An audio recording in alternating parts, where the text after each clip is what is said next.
Hey everybody, it's Aluna Michaels, Esoteric Astrologer, talking about the events of February 2021. Okay, so first thing that we'll just start with some easier sort of stuff, and I want to talk about kind of a bigger picture thing for the whole year. But so Mercury's retrograde, again, no big whoop, right? It went retrograde at the very last few days of January 30th, and it stays retrograde until February 20th. For those of you that like to know when it is that Mercury catches up with itself, where it starts to cover new territory, that's March 13th. But it is direct on February 20th. So remember that it's retrograding in Aquarius, that Mercury retrograde is always about looking inward at yourself. Mercury's communication, the retrograde, yeah, sometimes somebody doesn't get a message, you misunderstand somebody, your car, something, because Mercury represents cars, machines, things like this, and communication too. But it's also about this idea of going within, so you can have better meditations during Mercury retrograde. It's a time to assess your goals and are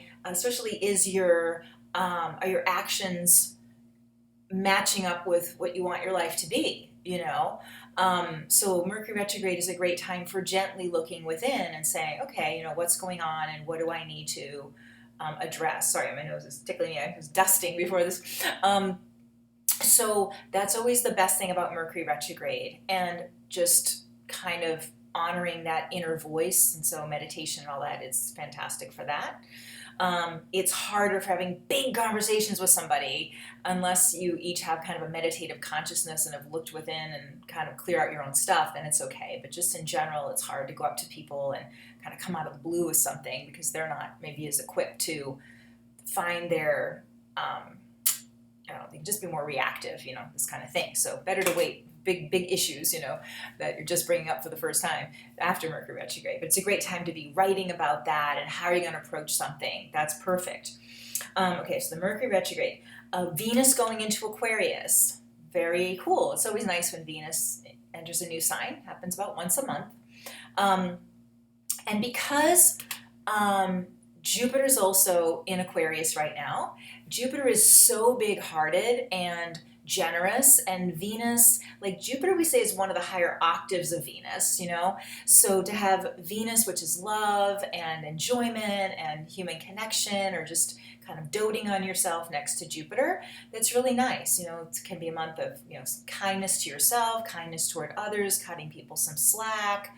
It can be a great financial month for anybody, not just Aquarians or anything, but it can show maybe economy picking up a little bit, or just people in general having better luck financially, because of the Jupiter being abundance and Venus being money. And of course, because Saturn's in Aquarius too, Venus will move by Saturn as well this month.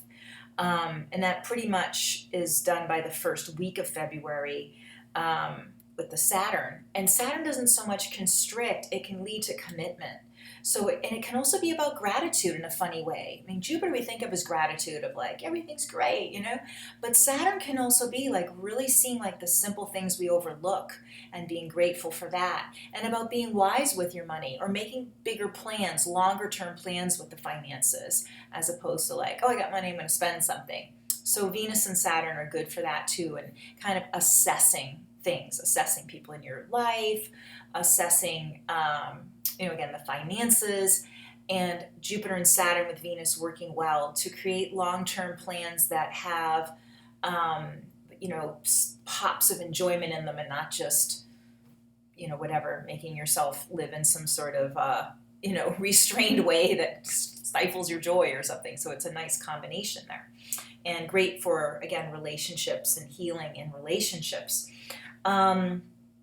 Okay, so also this Mercury retrograde is also connecting with Jupiter and not so much the Saturn, because that happened earlier. But the Jupiter working with Mercury retrograde is really great because it kind of shows this idea of going within and like this inner discovery. It sort of magnifies that sense of inner discovery that the Mercury retrograde is. It's also a great time for reconnecting with old friends or relatives, or like a cousin you really like or something like that, or even a former coworker, or because of COVID you haven't seen certain people, and you kind of forgot about them, and maybe you reach out, and connect, have a little Zoom meeting together or something for fun. But in general, it's kind of like, oh yeah, these people in my life, and surrounding yourself with people that you kind of forgot about, because that idea of Mercury retrograde is people from the past you forgot about. Okay, so something just a little bumpy is the planet Mercury, as it's retrograding, will square Mars. Now, this is happening around the 10th of February, but it's kind of sandwiched between the Mercury with the Jupiter and the Venus with the Jupiter. But Mercury Mars, can definitely be snippy and irritable, and so just kind of observing if people are more irritable during that time, you just cut people some slack, or you gently say, hey, let me take a break and I'll get back to you. And like responding fast, like I mentioned before with Mercury retrograde, it's like, let me get back to you, and even going into the bathroom and breathe deep. I always think the bathroom, hopefully no one's following you in there or telling you to hurry up or something. Just say, oh, I'll be right back, and just breathing and centering. That's a forgotten kind of thing sometimes about Mercury retrograde, is that Mercury in our body represents the lungs, and just breathing deeply and coming back to these simple practices of centering ourselves could be something with Mercury retrograde, like, oh yeah, a little mini meditation, or just the the inhale and the exhale, and just getting in that rhythm that can really reattune you really quickly. So it's kind of there's that little bump there, but I think because it's embraced sort of and sandwiched with these Venus Jupiter and Mercury Jupiter, that it's more gentle than it might be. Another really exciting thing is that Mars, that finally moved into Taurus, is going to be trining Pluto. Now, this is going to happen around the 23rd of February, and Mars is this impulse to like get things done, and it also can be anger and stuff, but when it's trining Pluto, it's really positive action, like we're getting somewhere, and because Mars is in Taurus, it's often something that you're planning for a long time. It's an extended goal, because Taurus is so consistent and plodding and patient, and Mars is like, let's do it. So it's like, okay, I've been doing this, I've been consistent, and Pluto is like the higher octave again of Mars. So when they're working well together, the trine is a positive flow of energy. You can really see the results of things happening. And because I was thinking about Mars being in Aries for so long, and that can create a lot of inflammation, and then Mars in Taurus is sort of more of a calming down of inflammatory conditions. I mean, maybe this shows that we start to see the vaccines are working better and numbers are coming down, or there's just less intense COVID things going on, because it can show collectively our bodies being more steady and less reactive. So that can be inflammatory conditions or things like that. So more of like a trusting our immune system, trusting our inflammatory response, so that could be a collective kind of thing about the Mars-Pluto. But in general, it can be about seeing results of plans that you've had and goals that you've set, and saying, yeah, like I've got some results here, I can keep going. So that is a real positive thing. Now, also just to continue on that topic of the Venus stuff that I was talking about, with Venus going into Aquarius, and also just want to say, as I say this about the full moon, is that Aquarius is about world family, or just loving humanity, and so with Venus, the planet of love, going into Aquarius, it's really nice in the sense of appreciating others, especially people that are different from us and things like that. So we're going to have this full moon on the 27th. Oh, it's the 27th. I'm sorry. Did I say 23rd? Oh, that was for the the Mars-Pluto. So at the very end of the month, we've got this full moon, and the sun and moon are always opposite each other when the moon's full. But Venus is going to be there at the same time. Now, at that point, Venus has gone into Pisces, but it's still this idea of Venus being this sweetness connected to the sun, so it's kind of continuing this outpouring of kindness, people settling down, like people sort of trusting more something, hopefully more peacefulness, or being open to kind of like this idea about you begin the change, and really taking that seriously and holding the light for others, or maybe a little more easily, even though there's so much chaos seemingly going on in the world, that we're able to kind of keep the still point inside. So even if it's a full moon, it could be sort of more soothed.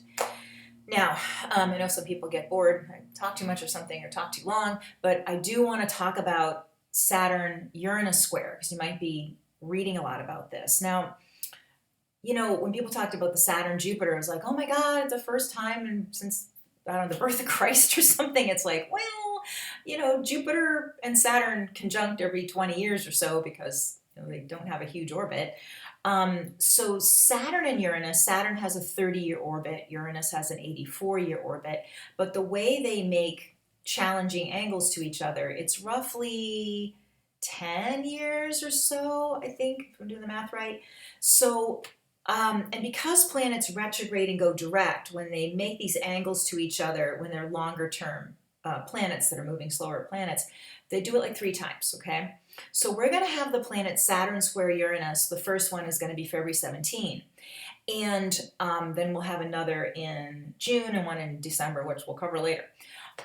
So Saturn is the planet of boundaries, the old guard, it's very conservative. And Uranus is a little wild, it's about revolutions, rebellions, breakthrough ideas, and it can be wacky stuff, because sometimes Saturn can be like, this makes sense, and Uranus is like, cuckoo, or sometimes Saturn is like, just stay the same, and Uranus is like, it's much better if we do something else, So I'm doing this because of the squaring of the planets, 90 degrees. But, so obviously, there's a lot of extremes, and sorry, people listening to me all over the world, but I am an American, and just to say there's a lot of American people listening. I know there's a lot of stuff going on in other parts of the world, obviously, but just that there's just a little like, okay, so we're going into this impeachment trial with the Senate. The following week there, we're having the Saturn-Uranus square.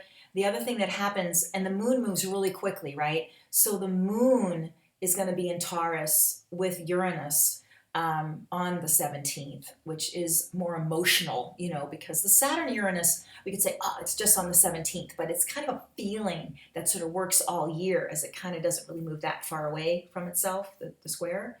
But that moon makes it really immediate, and it's very emotional. And people could be very high emotions. Now, this could be a collective thing, obviously, as we've seen in the United States lately. But hopefully with the Saturn-Uranus square, these things start to resolve, and that people, something's going to, it's going to be good at the end, but it can be a bumpy ride about people, just trying to see, how do we have such oppositional ideas working harmoniously, and it's almost like a nail file, like an emery board here, it somehow smooths both of each, because your emery board wears down and so does your nail, and sort of smooths people out, hopefully. But it's a little bumpy. And now on a spiritual level, on a personal level, Saturn and Uranus can be ways that you're breaking through a long-term issue that feels like it's holding you back. So, and that can be, whatever personal growth things, or childhood issues, or addictions, or anxieties, or something, that you can have breakthroughs. Because part of it is, and the good part about Saturn is that it can stand in its truth and say, even though Uranus is all like bouncing all over the place, it's like, okay, let me like try certain things, maybe Uranus, and see Saturn, like checking in with yourself. What feels right? I don't know if this feels right. Staying consistent with your goal of wanting to have inner peace, and trying different things and saying, again, what brings me the most peace, and trusting your heart, But Uranus also can stand up against Saturn, in the sense of Saturn is like, you have a negative belief about yourself. I'm whatever. I'm always a failure. I'll always lose my job or something. And Uranus is like, hey, let's try a different thought. And I love neuroscience about trying to, create a new set of beliefs that changes your brain physiology, which changes your emotions really because of brain chemistry changing. And so Uranus can be try again to know there's more options than this, because Saturn's like, no, see, I always lose the job, or I'm always a failure. Uranus is like, let's try again, let's try a new angle, so they can work together to, again, Saturn can be holding your truth, but then knowing when this quote truth is just a toxic idea that's just like, this doesn't make me very happy, and Uranus could be like, you don't have to think that anymore. Wow, can help Saturn like open its mind, But with the political climate, it could be dicey, but it's been dicey, right? So just wanted to kind of put that out there. And again, if you have people in your life that are on opposite sides of your belief system, it's not a time you're going to convince them of your side, So maybe just whatever you're going to do, protect yourself somehow, or quiet yourself, or create a healthy boundary. That's a good Saturn option. So there's that. So, and just to say, we've had, people say one of the other Saturn Uranus things. Well, the previous one was, that was a 2009. Well, kind of like during the whole mortgage crisis stuff and the banking crisis, we had Saturn in Virgo and, Saturn in Virgo and Uranus in Pisces. They were opposite each other. Previously, it was 99-2000, and that was Saturn in Taurus, Uranus in Aquarius, and it was like before the election, so it wasn't about that with the whole Bush-Gore thing. So I was thinking, what happened in 99? I forget. I mean, we got through it, right? So we get through these things, but I know there's so much chaos about what Saturn represents, conservative, and Uranus like progressive, and it's like, bah! So this is kind of maybe one we'll remember more of Uranus-Saturn squares, but it's not the biggest thing that ever happened in astrology. It's happening. And so personally creating mental flexibility while yet holding to your heart. So it's an interesting balance of Saturn and Uranus, But so just wanted to put that out there about people being extra, worked up during that time. And again, you might feel like so rabid about trying to change someone to your viewpoint. You won't. I mean, you probably won't ever, right? Because people can be so opposites. But it's just especially a time where you just maybe take a deep breath and talk to someone who's, in alignment with you and that sort of thing, and just practice sending love out to the whole world or whatever you're doing. So anyways, okay, this is a little bit longer, but I wanted to cover all of that. But, overarchingly, I feel like this is so much a month more of this, the Jupiter in Aquarius, even the Saturn being in Aquarius. It's like we want to move toward opposites connecting, or not even necessarily changing themselves, but finding a way to cooperatively work together. It's so much about the overarching piece of these planets in Aquarius. Then with that Venus in Aquarius, it's just, I feel like there's this energy of hope over all of it. So, I'm kind of an optimist, so there you go. So, okay, if you want a session with me, alunamichaels.com, 248-583-1663. You can connect with me there. Got my book on Amazon Kindle, The Spiritual Gifts of 12 Astrological Signs.